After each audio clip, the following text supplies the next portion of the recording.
चलो आज का चैप्टर है हमारा motion in one dimension, chapter number 2। Motion पढ़ा है तुमने? नहीं? अच्छा, चलो। तो सबसे पहले तुम मुझे बताओ कि ये जो motion in one dimension chapter है, सबसे पहले तो ये फिजिक्स की एक ब्रांच में आता है और जिस ब्रांच का नाम है काइनेमेटिक्स। सही है?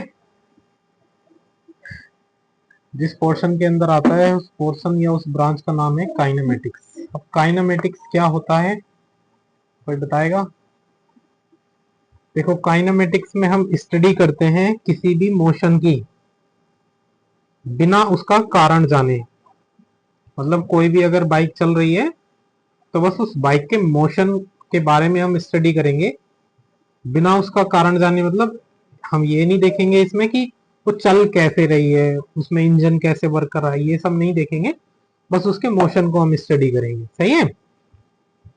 तो काइनेमेटिक्स क्या होता है? Study of motion. Colour change कर लेते हैं। स्टडी ऑफ मोशन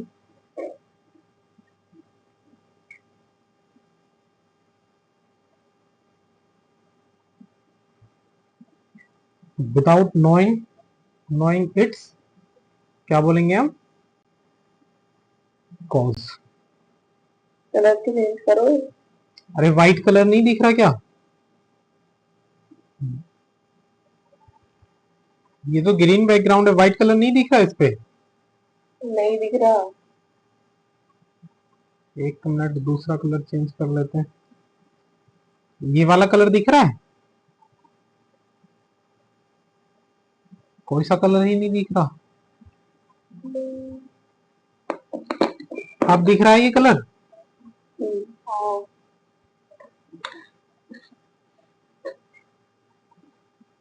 अब दिख रहा है तो बस एक मिनट वेट करो, फिर मैं थोड़ा सा इसमें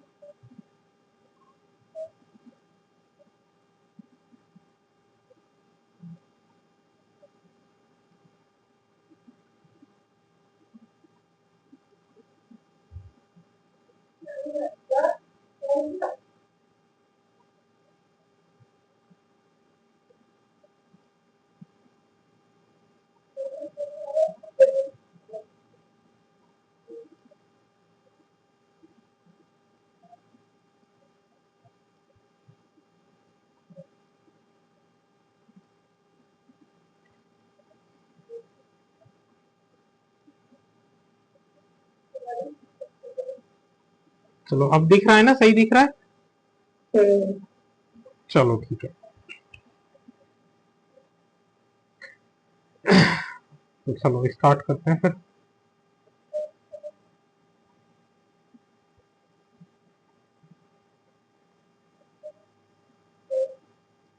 तो देखो, काइनेमेटिक्स क्या है? काइनेमेटिक्स में हम क्या पढ़ते हैं?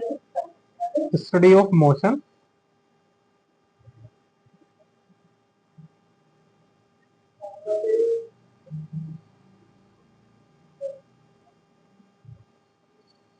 Without knowing it's cause.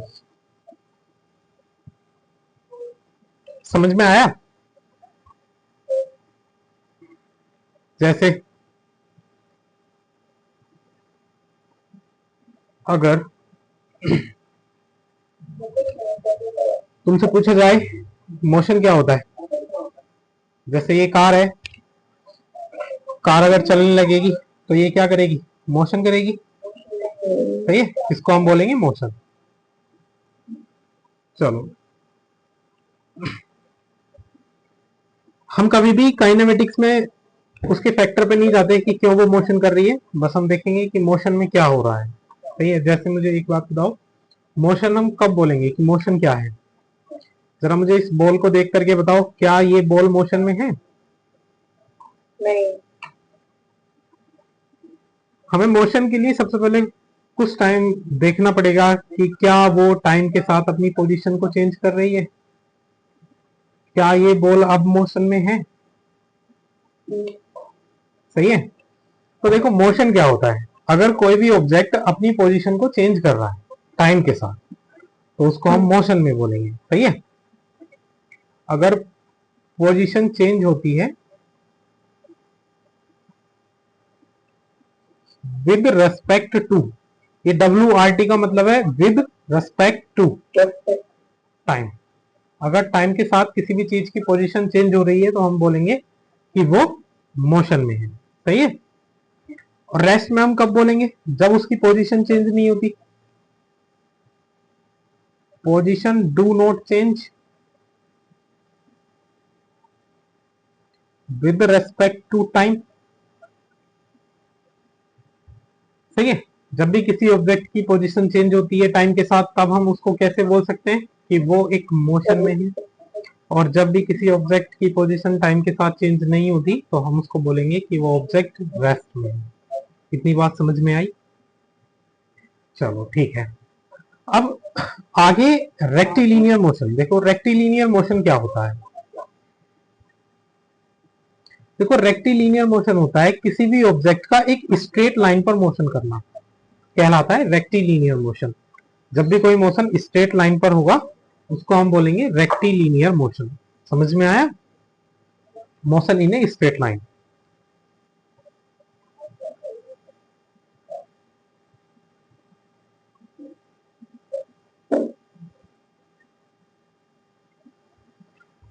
चलो इतनी बात समझ में आई।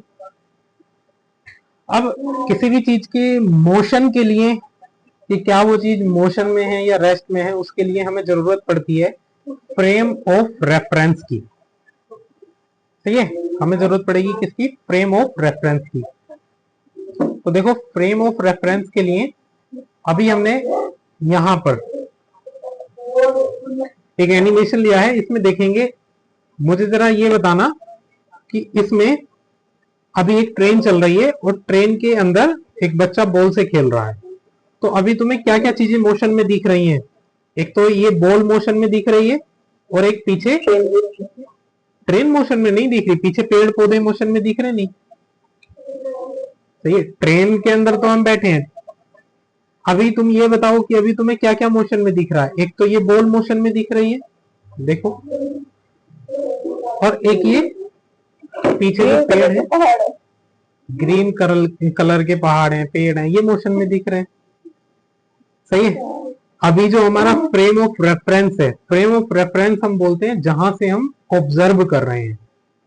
कहां से ऑब्जर्व कर रहे हैं, ट्रेन के अंदर से। तो हमारा जो फ्रेम ऑफ रेफरेंस है वो क्या है, ट्रेन।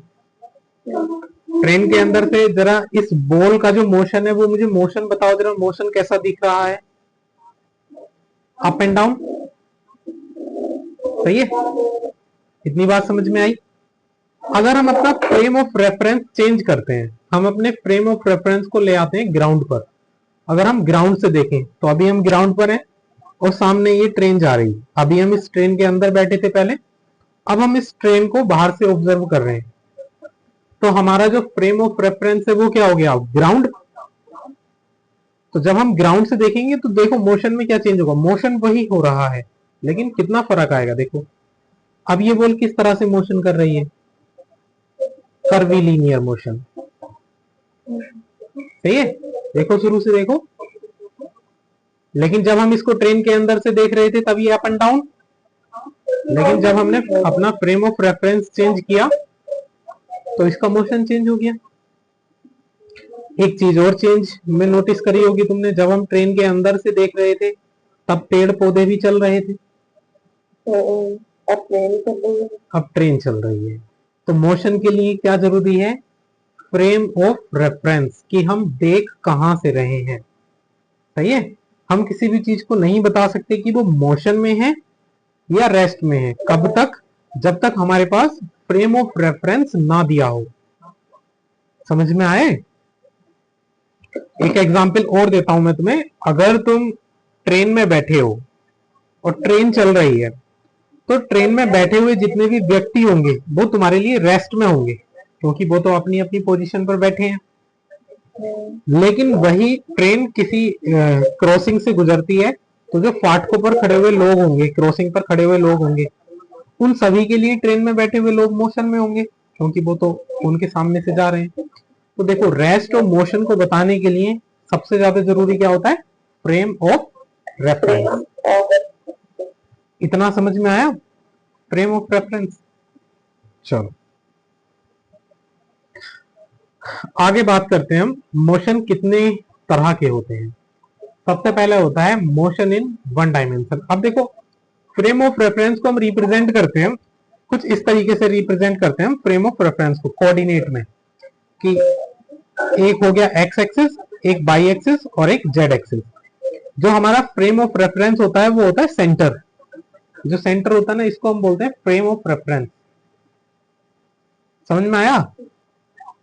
तो अगर किसी भी ऑब्जेक्ट के लिए केवल एक कोऑर्डिनेट चेंज हो रहा है, केवल एक्स एक्सिस चेंज हो रहा है, तो उसको बोलेंगे हम मोशन इन वन डायमेंशन। समझ में आया? जैसे देखो, एक्स एक्सिस क्या होता है? एक सिंगल लाइन। अगर कोई भी ऑब्जेक्ट केवल एक सिंगल लाइन में चल रहा है, सिंगल लाइन में कब चलेगा? जब वो स्ट्रेट लाइन में चल रहा हो। तो जब वो कोई स्ट्रेट लाइन में चलेगा तो उसको बोलेंगे वन डायमेंशन। वन, वन का मतलब एक हो गया, और डायमेंशन का मतलब केवल एक कोऑर्डिनेट, केवल एक्स एक्सिस पर वो चल रहा हो, या केवल वाई एक्सिस पर चल रहा हो, या केवल जेड एक्सिस पर चल रहा हो। सही है? इसको बोलेंगे हम मोशन इन वन डायमेंशन। तो अगर इसकी हमें डेफिनेशन लिखनी हो तो हम क्या लिखेंगे? व्हेन ओनली वन कोऑर्डिनेट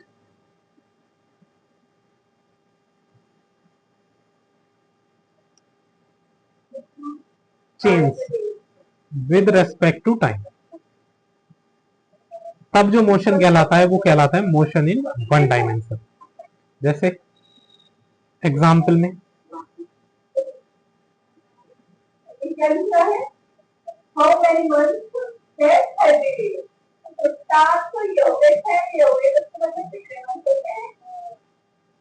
कोई भी एक आंट, चींटी एक स्ट्रिंग पर चल रही है, धागे पर चल रही है, तो क्या उसके लिए कोई और डायरेक्शन है? वो या तो आगे जा सकती है उस धागे पर, या पीछे जा सकती है। तो केवल और केवल उसके लिए एक ही डायमेंशन है चलने के लिए, तो बैकवर्ड या फॉरवर्ड। तो उसके मोशन को हम क्या बोलेंगे? Motion in one dimension. समझ में आया? अब देखो, टू डायमेंशन क्या है? मोशन इन टू डायमेंशन क्या होता है? जब किसी भी कोई भी चीज मोशन करती है और उसके दो कोऑर्डिनेट चेंज हो रहे हैं, एक तो एक्स वी और एक वाई वी, दो कोऑर्डिनेट, ये एक्स कोऑर्डिनेट है, ये वाई कोऑर्डिनेट है। दो कोऑर्डिनेट अगर चेंज हो रहे हैं तो उसके मोशन को हम बोलेंगे motion in two dimension. When two coordinate change with respect to time, तो तब उस मोशन को हम बोलते हैं टू डायमेंशनल मोशन। जैसे अगर हम एग्जाम्पल लें, an ant moving on ground. कोई भी चींटी ग्राउंड पर जब चलती है तो वो कैसे भी चल सकती है? वो सीधी भी जा सकती है, लेफ्ट भी जा सकती है, इधर भी जा सकती है, इधर भी है ना, कैसे भी जा सकती है। तो उसके पास दो डायमेंशन है चलने की, तो वो स्ट्रेट भी चल सकती है, लेफ्ट भी चल सकती है, राइट भी चल सकती है। सही है नहीं? तो उसकी मोशन को हम क्या बोलेंगे? Motion in two dimension. इतना समझ में आया? अगला है three dimensional motion.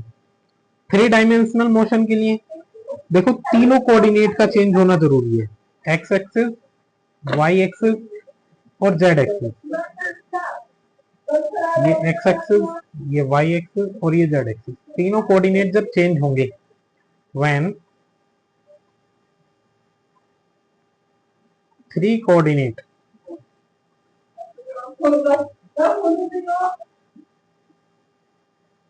changes with respect to time. समझ में आया? फॉर एग्जाम्पल छोटी छोटी डेफिनेशन है ये, देखो ए फ्लाइंग बर्ड,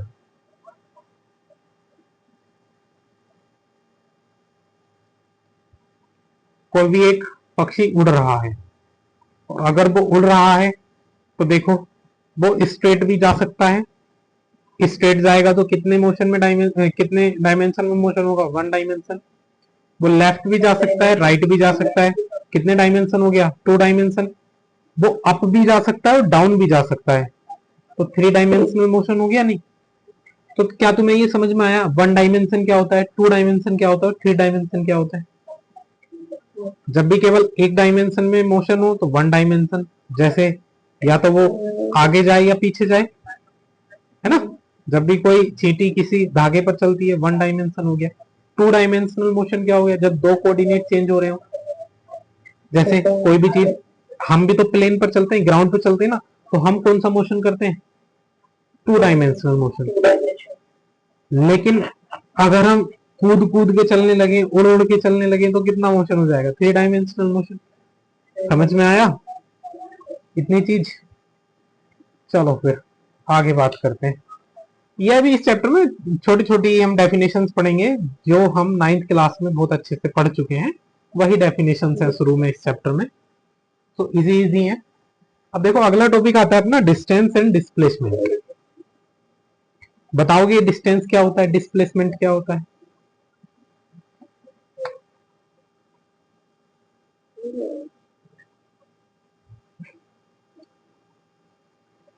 देखो डिस्टेंस होता है किसी भी पाथ की, किसी भी रास्ते की जो टोटल लेंथ होती है, वो होता है डिस्टेंस, है ना? मान लो ये है हमारा स्कूल और ये है हमारा घर, तो स्कूल से घर जाने के हमारे पास बहुत सारे रास्ते हैं। मान लो पहला रास्ता कुछ इस तरीके से घूम के जाता है, और जो इस रास्ते की लंबाई है वो है 10 किलोमीटर। एक दूसरा रास्ता इस तरीके से जाता है घूम के, इस रास्ते की लंबाई है 20 किलोमीटर। देखो हम अपने, मान लो ये होम है, इसको होम लिख देते हैं, और ये स्कूल लिख देते हैं। तो हम अपने घर से और स्कूल तक जाने के लिए जो भी रास्ता लेंगे, उस रास्ते की जो भी टोटल लंबाई होगी, उसी को हम क्या बोलेंगे, डिस्टेंस बोलेंगे। समझ में आया? तो ये क्या कहलाएगी, इसकी डिस्टेंस, और ये भी कहलाएगी डिस्टेंस। अब देखो जहां से हम चलना शुरू करते हैं उसको तो बोलते हैं इनिशियल पॉइंट, और जहां हमें जाना होता है उसको बोलते हैं फाइनल पॉइंट। सही है? Initial point and final point. अब देखो बात करते हैं डिस्प्लेसमेंट की। डिस्प्लेसमेंट क्या होता है, हम जहां से जा रहे हैं और जहां तक हमको जाना है, वहां से और वहां तक, मतलब इनिशियल पॉइंट से फाइनल पॉइंट तक जो स्ट्रेट लाइन होगी, वही स्ट्रेट लाइन कहलाएगी हमारी डिस्प्लेसमेंट। देखो हमें अपने घर से जाना है और स्कूल जाना है, तो घर से और स्कूल तक एक स्ट्रेट लाइन ड्रॉ कर लो। बस इस स्ट्रेट लाइन का जो भी मेजरमेंट होगा, मान लो ये स्ट्रेट लाइन आई 7 किलोमीटर, तो यही 7 किलोमीटर क्या हुआ, डिस्प्लेसमेंट। समझ में आया? तो देखो डिस्टेंस क्या है, डिस्टेंस है टोटल लेंथ ऑफ पाथ, किसी भी रास्ते की जो टोटल लंबाई होती है वो होती है हमारी क्या, डिस्टेंस। और डिस्प्लेसमेंट क्या होता है, shortest distance between initial and final point. Initial और फाइनल पॉइंट के बीच में जो भी शॉर्टेस्ट डिस्टेंस होगी वही क्या कहलाएगी, हमारी डिस्प्लेसमेंट। अरे ये समझ में आया तुम्हें? इतना कुछ पॉइंट्स जो तुम्हें याद रखने हैं, जो काम आएंगे ही आएंगे। मैं बता देता हूं, जो डिस्टेंस है,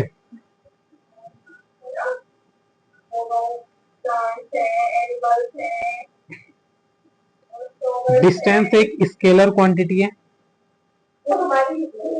और जो डिस्प्लेसमेंट है, डिस्प्लेसमेंट एक वेक्टर क्वांटिटी है। ये समझ में आया?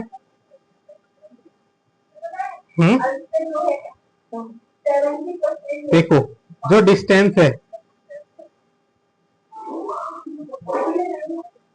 वो हमेशा रास्ते पर डिपेंड होती है, हमेशा ही रास्ते पर डिपेंड होती है।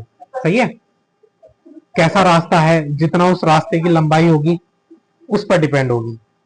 और डिस्प्लेसमेंट किस किस पर डिपेंड होती है? It depends on final and initial point. Final और इनिशियल पॉइंट पर ये डिपेंड होती है। सही है कि फाइनल और इनिशियल पॉइंट के बीच में कितनी डिस्टेंस है। चलो, ये हमेशा ही पॉजिटिव होती है। It is always positive. ये हमेशा ही कैसी होगी? पॉजिटिव।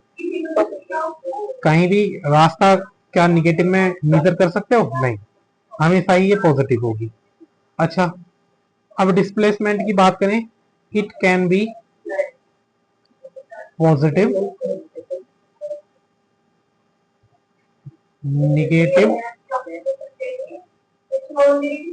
और जीरो। ये पॉजिटिव भी हो सकती है, निगेटिव भी हो सकती है और जीरो भी हो सकती है। समझ में आया? और एक इंपॉर्टेंट पॉइंट ध्यान रखना, जो डिस्टेंस होती है वो हमेशा या तो बड़ी होगी या इक्वल हो सकती है डिस्प्लेसमेंट के।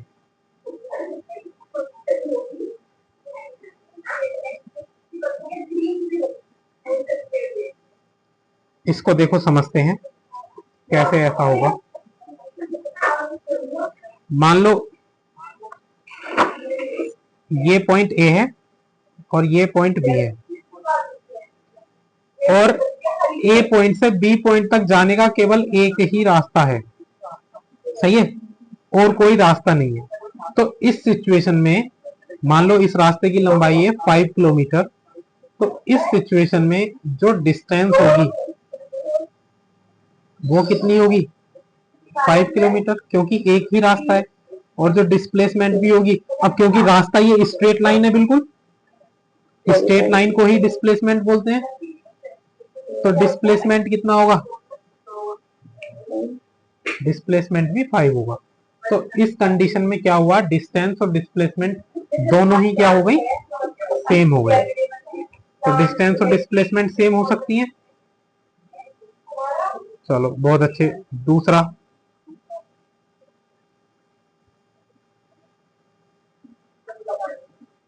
दूसरा केस, दूसरे केस में हम क्या करेंगे? देखो कि डिस्प्लेसमेंट निगेटिव कैसे हो सकता है। मान लो कोई एक ऑब्जेक्ट, ध्यान रखना डिस्प्लेसमेंट को मेजर करते हुए हम, ये पॉइंट बी है, तो पहले तो कोई ऑब्जेक्ट ए से बी गया। जब भी कोई ऑब्जेक्ट फॉरवर्ड डायरेक्शन में जाता है, ये मान लो 10 किलोमीटर है, फॉरवर्ड डायरेक्शन में जब भी जाता है तो डिस्प्लेसमेंट को हम पॉजिटिव साइन से लिखते हैं। तो यहां पे बताओ जरा, डिस्प्लेसमेंट कितना हुआ? 10। पहले गया ए से बी, तो ये डिस्प्लेसमेंट है ए टू बी। कैसा हुआ? पॉजिटिव। अब यही ऑब्जेक्ट बी पॉइंट से और एक पॉइंट है सी।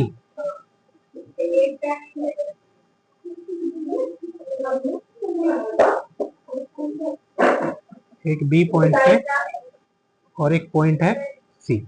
यहाँ पर सी पॉइंट है जिसकी जो लेंथ है बी से सी वो है 15 किलोमीटर। तो ए से बी वाला हमने कैसा कंसीडर करा है? पॉजिटिव। तो अगर हम पूछें जो डिस्प्लेसमेंट है बी से सी, तो देखो डायरेक्शन अपोजिट है ना, तो इस कंडीशन में हम निगेटिव कंसीडर करेंगे। और कितना है ये डिस्प्लेसमेंट? -15 किलोमीटर। अगर हम पूछें टोटल डिस्प्लेसमेंट कितना हो गया, तो डिस्प्लेसमेंट जो होता है सबको ऐड कर दो। पहला वाला क्या था? प्लस का 10 प्लस दूसरा वाला क्या था? -15। इसको करोगे तो क्या हो गया? 10 - 15 इक्वल्स टू -5 किलोमीटर। इस माइनस का मतलब पता है क्या है? इस माइनस का मतलब ये है कि ये अपनी इनिशियल पोजीशन से 5 किलोमीटर पीछे पहुंच गया। समझ में आया? अगर ये प्लस का 5 होता तो इनिशियल पोजीशन से आगे होता, ये पीछे गया है। अरे अगर तुम्हें अपनी ही वॉइस दिक्कत कर रही है एक दूसरे की, तो म्यूट कर सकते हो तुम दोनों। कभी एक दूसरे की अगर वॉइस आ रही हो तो मेरी वॉइस सुनते रहो। अब देखो, इसको दोबारा से समझाता हूं कॉन्सेप्ट को कि क्या है ये कॉन्सेप्ट। कोई ऑब्जेक्ट ए पर था, पहले वो ए से बी पर गया तो 10 किलोमीटर, क्योंकि ए से बी की तरफ को हमने पॉजिटिव कंसीडर करा है। चाहे हम इसको अगर निगेटिव कंसीडर करते तो इसके अपोजिट डायरेक्शन में उसको पॉजिटिव कंसीडर करते। सही है ना? मतलब जैसे ही इनकी डायरेक्शन अपोजिट हुई तो साइन भी अपोजिट करने पड़ेंगे हमको डिस्प्लेसमेंट में। समझ में आया? फिर ये बी से सी गया, तो देखो क्योंकि हमने पहले वाली पॉजिटिव कंसीडर करी थी तो अब इसकी जो डायरेक्शन है वो चेंज हो गई, तो हमें साइन भी कैसा चेंज करना पड़ेगा। पहले जब ए से बी गया तो उसका डिस्प्लेसमेंट हमने पॉजिटिव का 10 लिखा, जब बी से सी गया तो डायरेक्शन चेंज हो गई तो उसका डिस्प्लेसमेंट हमने -15 लिखा। लेकिन हम अगर इसकी ओवरऑल टोटल जनवरी में डिस्प्लेसमेंट देखें तो इसने कितना डिस्प्लेसमेंट करा, तो हम टोटल डिस्प्लेसमेंट को ऐड कर देंगे। 10 और -15 को जब ऐड करेंगे तो वो दिखाएगा हमें -5। डिस्प्लेसमेंट का मतलब भी ये होता है कि वो अपने इनिशियल पोजीशन से अब कितनी दूर है। तो देखो इनिशियल पोजीशन क्या थी उसकी? ए, और वो पहुंच गया सी, तो ये इनिशियल पोजीशन से कितनी दूर है? केवल 5 किलोमीटर। समझ में आया कि डिस्प्लेसमेंट क्या है? अब यहाँ पे अगर मैं डिस्टेंस पूछता तो डिस्टेंस क्या होती, जरा मुझे ये बताओ। डिस्टेंस तो बिना किसी साइन के ऐसे ही ऐड करते। पहले गया वो ए से बी, तो ए से बी कितना गया? 10 किलोमीटर। फिर गया वो बी से सी, तो बी से सी कितना गया? 15 किलोमीटर। तो इसने टोटल कितना चल लिया? 25 किलोमीटर। अरे ये डिस्टेंस और डिस्प्लेसमेंट समझ में आया? चलो आया तो बहुत अच्छी बात।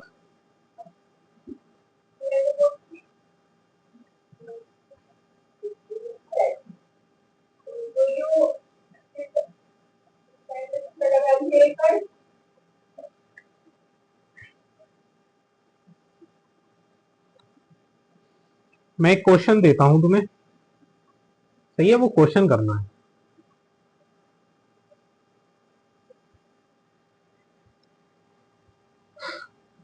मान लो एक सर्किल है,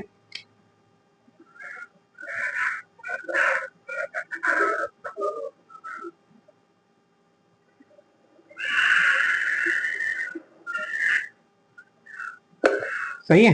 ये एक सर्किल है,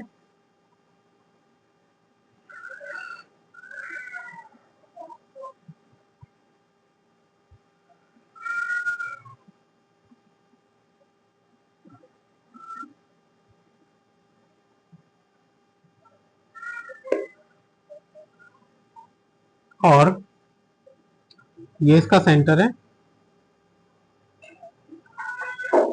और ये इसका डायमीटर। जो इस सर्किल की रेडियस है, मैं रेडियस बता देता हूँ, रेडियस है इसकी 7 सेंटीमीटर। और यहां से ये है पॉइंट ए और ये है पॉइंट बी। एक ऑब्जेक्ट ने मोशन करा from point A to B और वो ए से मोशन करके बी पर पहुंच गया, सही है। तो हमें बताना है find the distance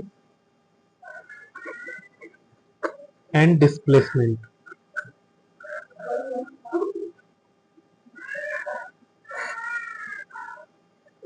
between A and B.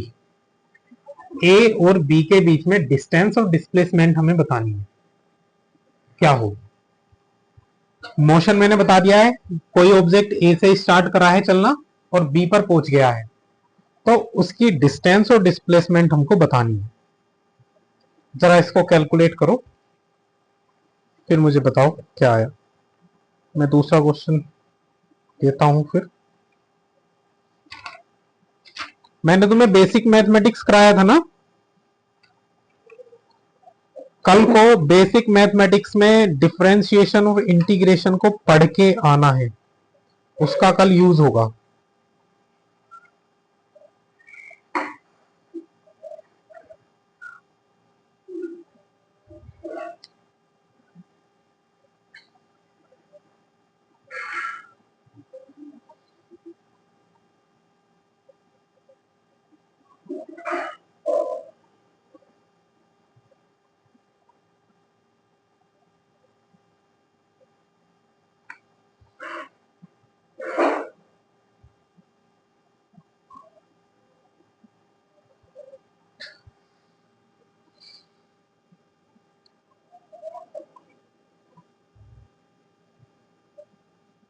अरे बताओ भाई, क्या हुआ?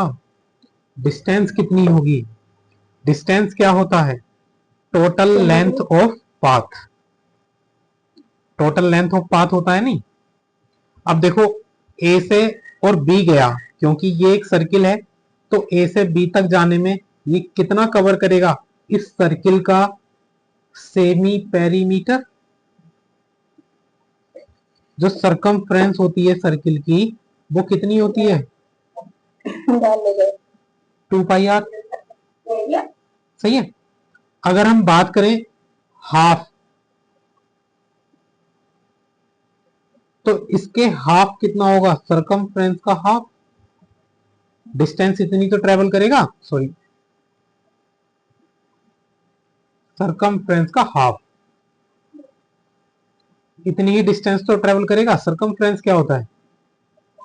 2πr upon 2। 2 से 2 कट गया, कितना आया? πr। पाई की वैल्यू कितनी है? 22/7। रेडियस कितनी दी हुई है? 7। 7 से 7 कट गया, तो ये कितना आया? 22 सेंटीमीटर। अगर पूछा जाए डिस्प्लेसमेंट, तो देखो डिस्प्लेसमेंट कितना होगा।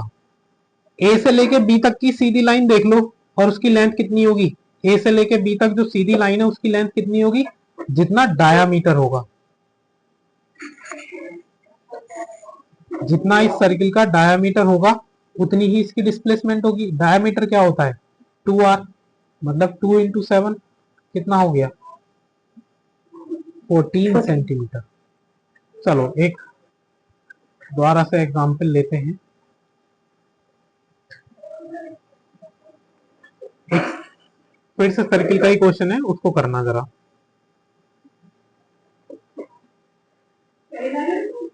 मान लो ये एक सर्किल है,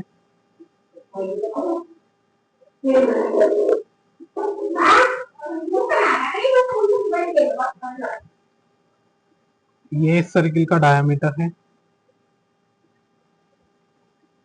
इसकी रेडियस मैंने फिर से दे दी है 7 सेंटीमीटर। किसी एक ऑब्जेक्ट ने पॉइंट ए से चलना शुरू करा, और पॉइंट ए से चलने के बाद इसने इस सर्किल का पूरा चक्कर लगा दिया और फाइनल वो पॉइंट ए पर पहुंच गया। फिर बतानी है हमें फाइंड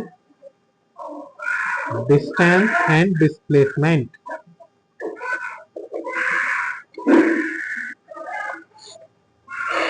ये बच्चा किसके घर रो रहा है?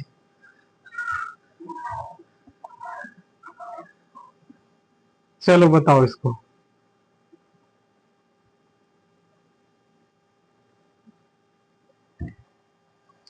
देखो कॉन्सेप्ट ध्यान रखना, डिस्टेंस क्या होती है? Total length of path.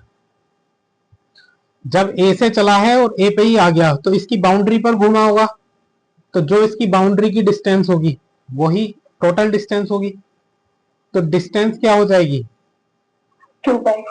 2 pi are, क्योंकि सर्किल की जो बाउंड्री होती है उसका पेरीमीटर कितना होता है? 2 पाई आर। यहां से वैल्यू रखेंगे तो 2 × 22/7 पाई की रख दी। आर कितना दे रखा है? 7। तो कितना हो गया? 44 सेंटीमीटर। अगर हम बात करें डिस्प्लेसमेंट, 0। तो देखो डिस्प्लेसमेंट, हाँ डिस्प्लेसमेंट क्या होता है? जहां से चले हैं और जहां तक गए हैं वहां से वहां तक एक स्ट्रेट लाइन ड्रॉ कर लो और उसकी जो लेंथ होगी वही डिस्प्लेसमेंट होगा। तो देखो ए से ही हम चले हैं और फाइनल हम ए पर ही आ गए हैं, तो डिस्प्लेसमेंट कितना हो जाएगा? 0। समझ में आया? चलो इस कॉन्सेप्ट पर एक लास्ट क्वेश्चन करो। देखो ये एक स्ट्रेट लाइन है और इसमें कुछ मार्क दिए हुए हैं। ये है P, ये है Q और ये है R। जो P से Q तक की डिस्टेंस है वो है 25 मीटर और Q से R तक की जो डिस्टेंस है वो है 50 मीटर।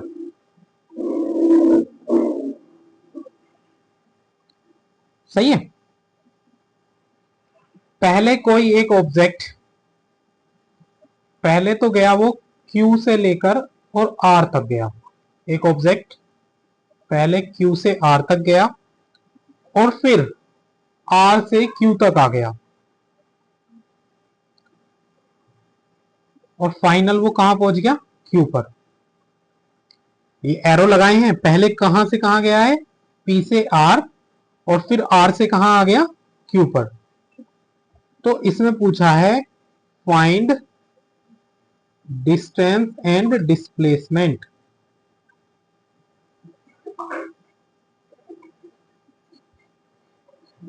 कि बताओ उसका डिस्टेंस और डिस्प्लेसमेंट कितना है, ये पूछा है। देखो डिस्टेंस तो सिंपल है, वो जितना चला सबको ऐड कर दो। और हाँ देखो डिस्टेंस निकालेंगे तो डिस्टेंस के लिए क्या करेंगे हम? पहले वो कहां से कहां तक चला? P से लेकर R तक गया, तो P से R तक डिस्टेंस कितनी है? देखो 25 तो ये रही और 50 ये रही, तो कितना हो गया? 75।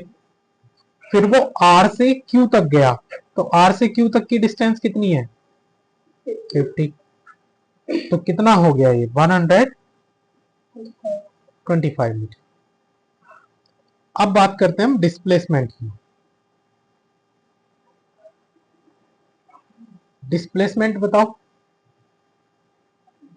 25। डिस्प्लेसमेंट हो गया कितना इसका? 25। इतनी बात समझ में आई? कैसे निकालेंगे डिस्प्लेसमेंट बताओ? 75 minus 50। 75 माइनस 50। देखो डिस्प्लेसमेंट कैसे निकालेंगे? जो डिस्टेंस है पी आर की, उसमें से माइनस कर देंगे क्या? Distance of Q R. या अगर प्लस वाले साइन से निकालोगे तो प्लस वाले साइन में एक बात ध्यान रखनी पड़ेगी कि तुम्हें पी से लेके आर तक की तो पॉजिटिव लेनी पड़ेगी और आर से लेके क्यू तक की क्या लेनी पड़ेगी? निगेटिव। तो देखो पी से लेके आर तक की कितनी है? 75 प्लस क्यू से लेके आर तक कितनी है? -50। क्योंकि निगेटिव लेनी पड़ी इसमें।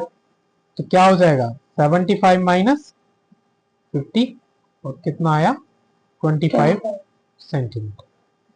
अरे ये समझ में आया। यहां से क्वेश्चन पूछे जाते हैं, ध्यान रखना। सही है। देखो अगला टॉपिक है ये displacement in term of position vector. अभी हमने वेक्टर पढ़ा नहीं है, तो अभी के लिए हम इसको नहीं कर रहे हैं, क्योंकि जब हम वेक्टर पढ़ेंगे तब ये आ जाएगा तुम्हें कॉन्सेप्ट। मुझे इसकी जगह एक क्वेश्चन करके दिखा दो तुम, जल्दी जल्दी आंसर बताना है तुम्हें इसका। कोई एक ऑब्जेक्ट पॉइंट पी से चलता है और वो पहले पॉइंट आर पे पहुंच जाता है। पी और आर के बीच में जो डिस्टेंस है वो है 50 मीटर, और इधर फिर एक पॉइंट क्यू है। ये क्यू और पी की जो डिस्टेंस है वो है 5 मीटर। तो देखो मैं बता रहा हूँ, एरो लगा रहा हूँ, ये ऑब्जेक्ट कैसे चला। पहले ये ऑब्जेक्ट पी से चला और पी से आर तक गया, फिर ये ऑब्जेक्ट आर पर पहुंचकर चला और ये ऑब्जेक्ट आया क्यू तक और फाइनली ये क्यू पर आ गया। तो बताओ डिस्टेंस क्या होगी और डिस्प्लेसमेंट क्या होगी।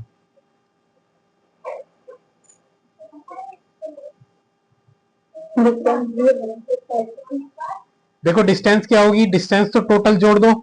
पहले तो ये पी से आर तक गया तो 50 गया, ठीक। फिर आर से लेके क्यू तक आया, तो आर से क्यू तक की कितनी डिस्टेंस है 50 ये और 5 ये, कितना हो गया 55। तो कितना हो गया ये 105 मीटर। सर डिस्प्लेसमेंट अगर पूछी जाए -5। तो डिस्प्लेसमेंट के लिए देखो, जो पी से लेके आर तक की डिस्टेंस होगी उसको तो हम कैसा कंसीडर करेंगे, पॉजिटिव। वो आर से क्यू के तरफ जो होगी उसको हम निगेटिव कंसीडर करेंगे। तो कैसा हो जाएगा डिस्टेंस जो भी पी से आर तक होगी वो प्लस डिस्टेंस जो भी आर से क्यू तक होगी। पी से आर तक है 50 प्लस आर से क्यू तक है -55। तो ये हो गया 50 माइनस 55, इट मीन्स -5 मीटर। ये समझ में आया। चलो अगला कॉन्सेप्ट है हमारा speed. What is speed. Speed क्या होती है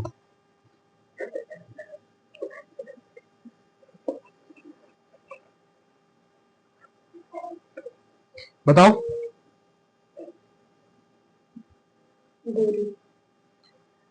स्पीड दूरी होती है या स्पीड होती है चाल। देखो कोई भी ऑब्जेक्ट डिस्टेंस को टाइम के साथ कैसे कवर कर रहा है, या कोई भी ऑब्जेक्ट मान लो कितनी तेज चल रहा है, ये उसकी स्पीड होगी। या अगर हम इसकी डेफिनेशन देखें तो rate of change of distance with respect to time क्या कहलाती है, स्पीड कहलाती है। स्पीड का एक फॉर्मूला होता है, क्या फॉर्मूला होता है, डिस्टेंस अपॉन टाइम। कैसी क्वांटिटी है ये, स्केलर क्वांटिटी, क्योंकि इसमें डायरेक्शन की जरूरत नहीं होती। एसआई यूनिट क्या होती है इसकी, एसआई यूनिट होती है इसकी मीटर पर सेकेंड। यहां तक समझ में आया।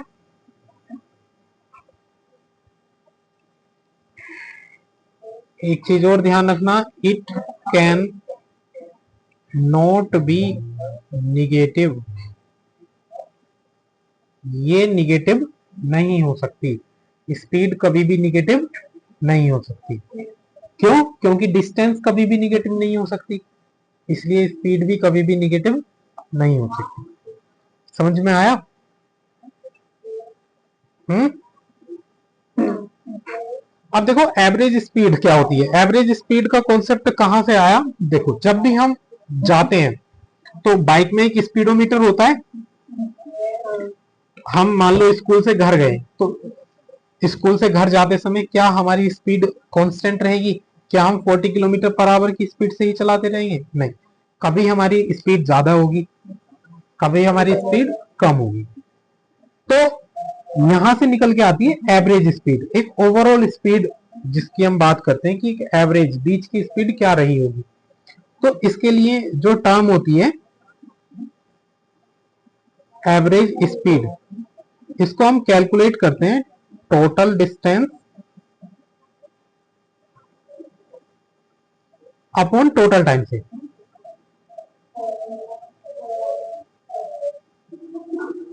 जैसे एक एग्जांपल लेते हैं,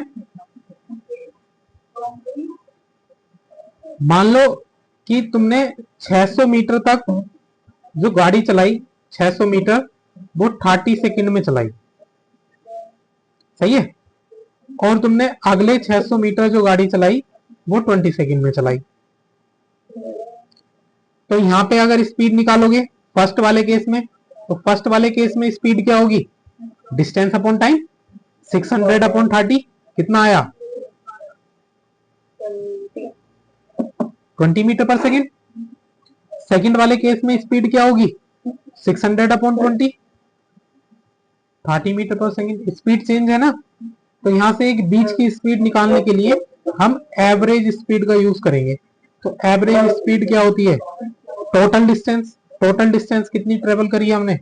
600 प्लस 600 अपॉन टोटल टाइम कितना? पहले कितना टाइम लगाया? 30, फिर कितना लगाया? 20। तो 600 प्लस 600 कितना हो गया? 1200 अपॉन 30 और 20 कितना हो गया? 50। जीरो से जीरो गया,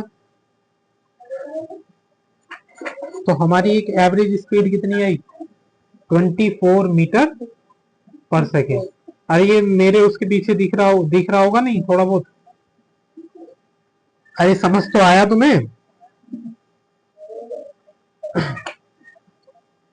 चलो अब आज का एक लास्ट कॉन्सेप्ट, इंस्टेंटेनियस स्पीड क्या होती है? इसको बोलते हैं हम इंस्टेंटेनियस स्पीड। देखो जब भी हम गाड़ी चलाते हैं और गाड़ी में लगा होता है एक आगे स्पीडोमीटर, तो हमारा जिस टाइम उस स्पीडोमीटर पर नजर जाती है उस समय की जो स्पीड होती है उसी को हम बोलते हैं इंस्टेंटेनियस स्पीड। समझ में आया? हम जिस टाइम स्पीड को देखेंगे उसी टाइम की जो स्पीड होगी इंस्टेंटेनियस स्पीड। मान लो रोड खाली थी, तुमने स्पीड देखी तो 90 पहुंच गई। रोड भरी हुई है तो स्पीड डाउन हो गई। तो जिस टाइम भी हम स्पीड देखेंगे तो उसी टाइम की स्पीड क्या कहलाएगी? इंस्टेंटेनियस। सही है। तो इसको हम लिख सकते हैं speed at particular instant of time.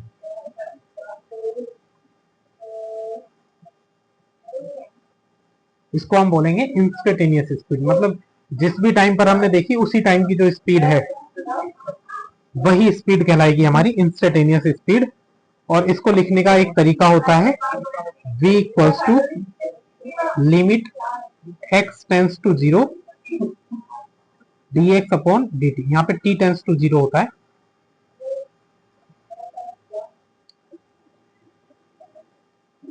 t tends to zero dx upon dt।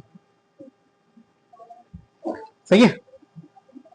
यहाँ पे delta x upon delta t कर लो, इसको हम dx अपॉन dt भी लिख सकते हैं।